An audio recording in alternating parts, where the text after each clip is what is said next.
In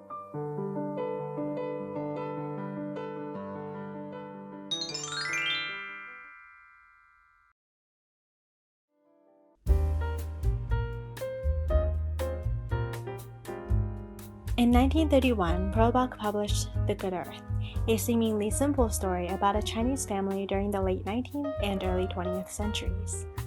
For many readers at the time, however, it provided a portrayal of China rarely seen in the media.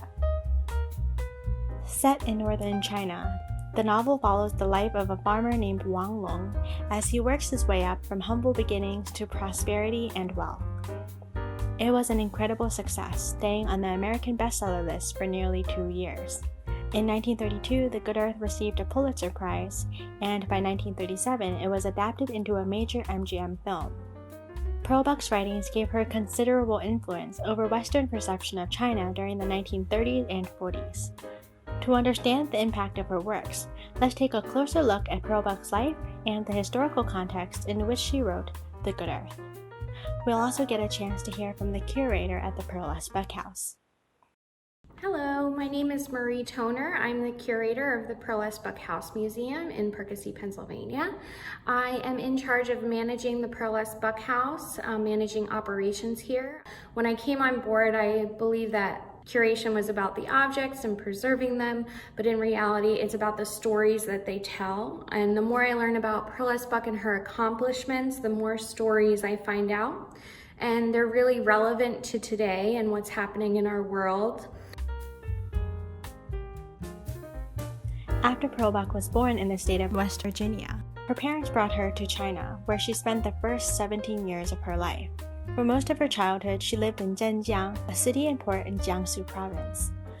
Under the tutelage of a Chinese scholar, Pearl learned about classical Chinese literature and history. Although Chinese was her first spoken language, the first language she learned to write in was English. She grew up with Western classics as well, and would later note the influence of Charles Dickens on her writing. She says, "He opened my eyes to people. He taught me to love all sorts of people, high and low, rich and poor, and old and young." Although Prolbach returned to the United States to attend college, she went back to China shortly after she graduated. During that time, she was able to get to know the farm families there and observe the conflicts between tradition and modernity. Through her essays and books, she offered a unique perspective on rural village life, a subject seldom written about at the time. Meanwhile, Western novelists had often relied on stereotypes when depicting any Asian characters, focusing on cultural aspects that appeared exotic or even sinister. Anti-foreign sentiment on both sides also contributed to destructive stereotypes in the media. Chinese authors who attempted to bridge the cultural gap were few and far between. By the time The Good Earth was published, Americans were in the midst of the Great Depression. Prolbach's easily understood and sympathetic account of Chinese life was particularly appealing for several reasons.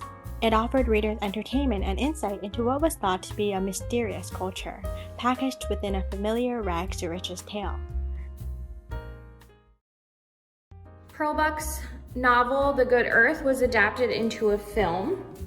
And Burlesque Buck said, "The book I wrote has taken on a new life of its own, a life beyond my conception, in an art foreign to me, but which I appreciate."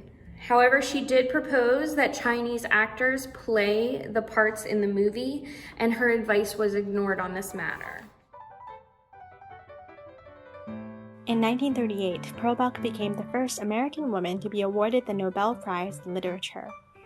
Due to the popularity of The Good Earth and its sequels, some scholars have suggested that Prolbach's writings fundamentally changed the average American's perception of China, perhaps even contributing to the 1943 repeal of the Chinese Exclusion Act.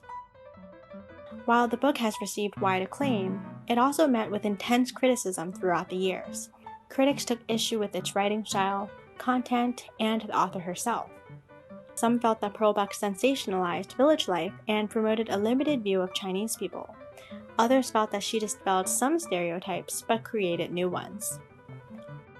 Whatever your opinion of The Good Earth, it has certainly demonstrated the power of storytelling.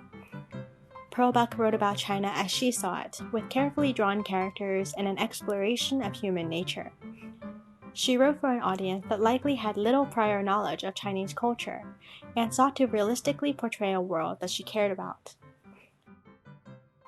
She wrote over 1,000 different publications. This includes children's books, novels, articles, and even a cookbook.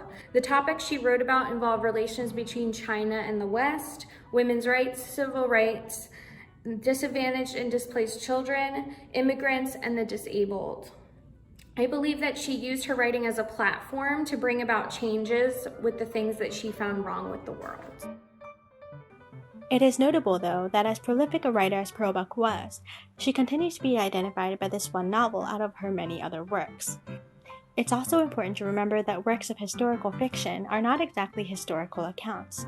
They reflect the author's specific experiences and opinions, often giving priority to the story rather than complete accuracy. As mass media continues to grow and change, there will always be a need for more stories that expand our view of the world and give us fresh perspectives on a bygone past.